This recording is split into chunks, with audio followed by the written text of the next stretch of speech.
It's TMNT time! Hello, welcome to another figure review. Today we're going to have a look at the Teenage Mutant Ninja Turtles Ultimates, Muckman and Joe Eyeball by Super7. This one is the big box. This one is the big one of the bunch, and that's why I'm getting him right here, right now. Because in past lines, the big guy has always been one of the better figures. Like, we had Bebop, we had Rocksteady. I want to get this thing out of the box. You got your unboxing experience.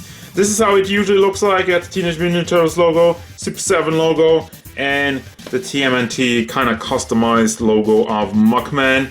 And you got this in a nice slider where you just slide it out, and there he is. Oh my god, it's so big. So this is what the box looks like when you get the slider off. You got a little bit of bio in the back of Muckman and Joe Eyeball, the mutated garbage man, and his buddy. And yes, this figure looks absolutely fantastic. It's so big already. And I think this one might steal the show of this wave. Wave 4, let's go. It's TMNT time, and we always like it green around here, as you can see in the back, so you should really subscribe for more awesome TMNT content. This figure stands at about, let's see, 18, almost 19 centimeters to the banana peel, if you're really going up that far.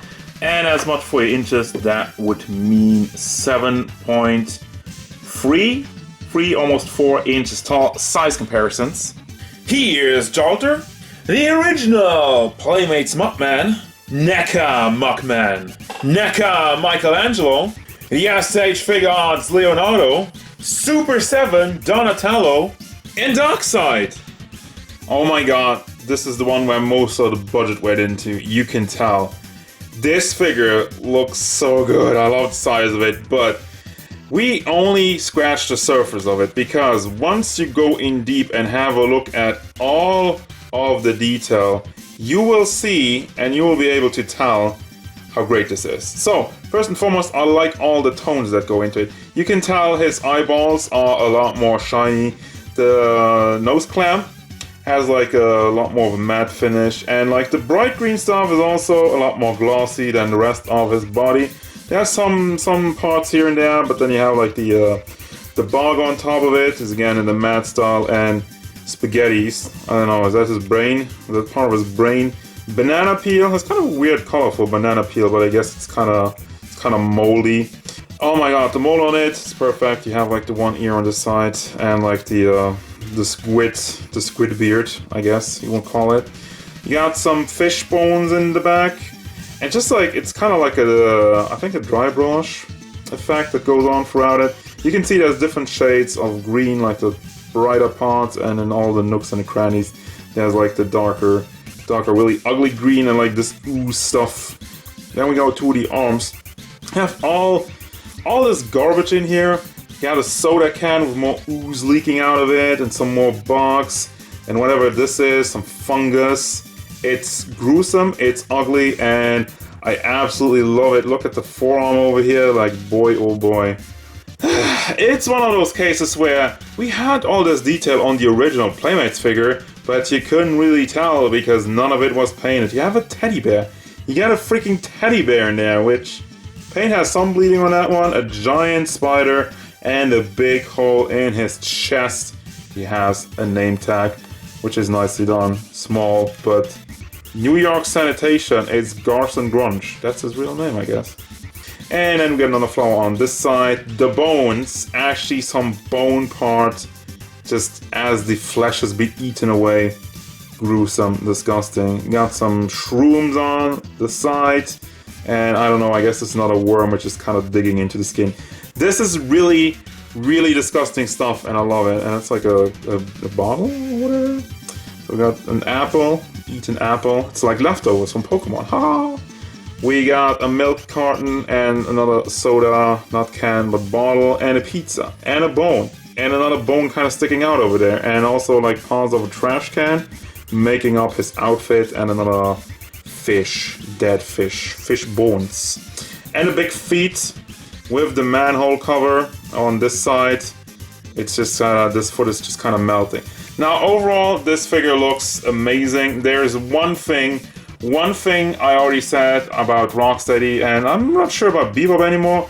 The only problem I have with the entire look of it is the fact that his orange outfit has nothing as far as shading or weathering or whatsoever. It's just the rest of the body, the main body, the green stuff is oh so nicely painted with all the different types and layers of color. It's just jumping at me how great this looks. But then you look at the orange and just how bland is this, how it's just orange plastic, and yeah, that's what it is. And just I know I say stuff a lot, but there's just so much going on with this figure that I'm kind of lost for words sometimes. Now, for your articulation, the head is actually very nicely molded. You can see it's molded all the way down there, and then I guess just connected to a ball. But it looks pretty seamless, and it does get some good motion. Also tilts side to side, and also you can rotate it obviously on there. For your shoulder articulation, you have the ball hinge, well actually just a hinge inside of the shoulder, moves up like that.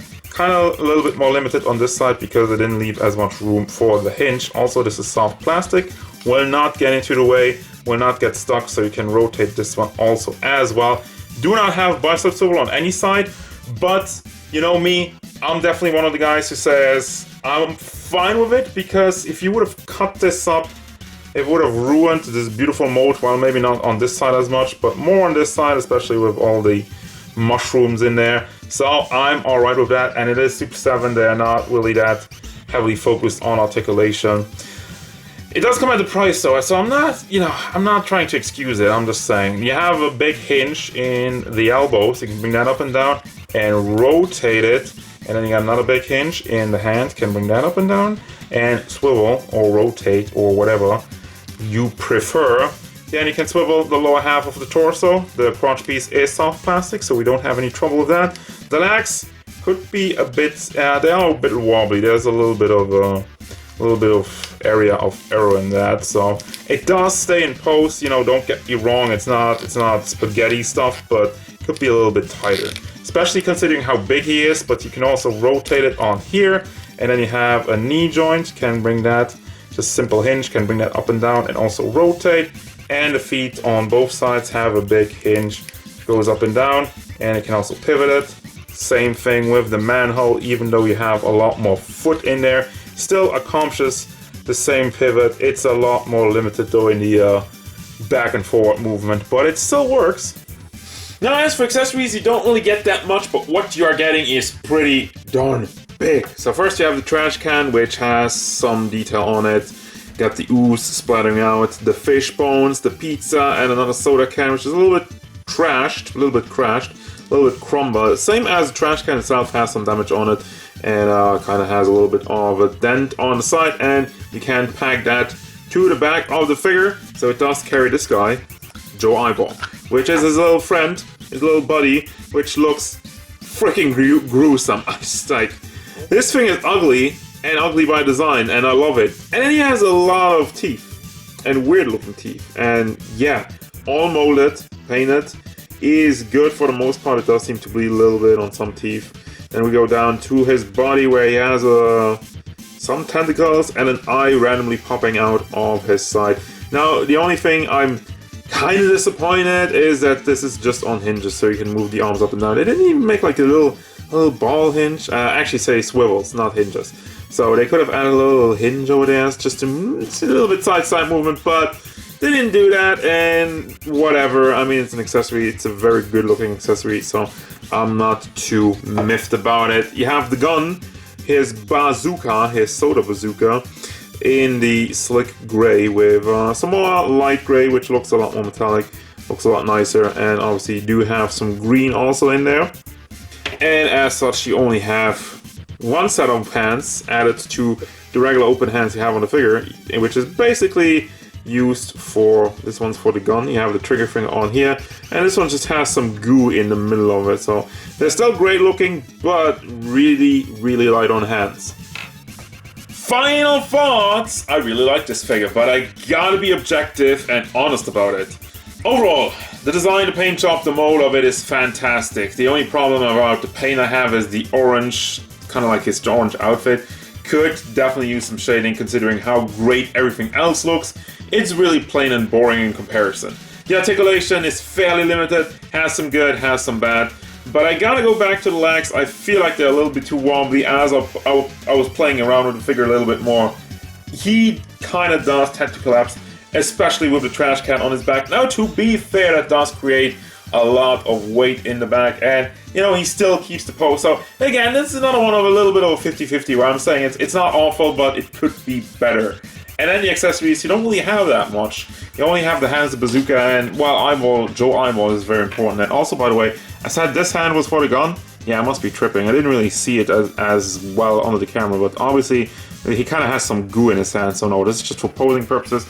The regular hand that comes with the figure holds on to the bazooka, but doesn't really have a trigger finger, so he just kind of holds on to the handle. So, you know, if you're annoyed by that, that's also a little bit of an issue. But overall, I still really like this figure, but especially considering the price point, there's just things I wish were better at it, and that's really it. I mean, I've given you the 50-50s. I listed them all off, and you know, at the end of the day, I still like this figure, and I still will recommend it if you like the good old Muckman from the not from the cartoon, but from the original toy line from back in the day. It really is a great homage to that one, and also if you're a fan of stuff like Toxic Crusaders, I think you can find some fun in this one too, because I mean Super7 did make like Toxie from Toxic Crusaders, so that one will go well with it. But anyway, it's just like, again, recommend it if you're a fan of it, and if you can look over the flaws, because it definitely has some, but still it looks so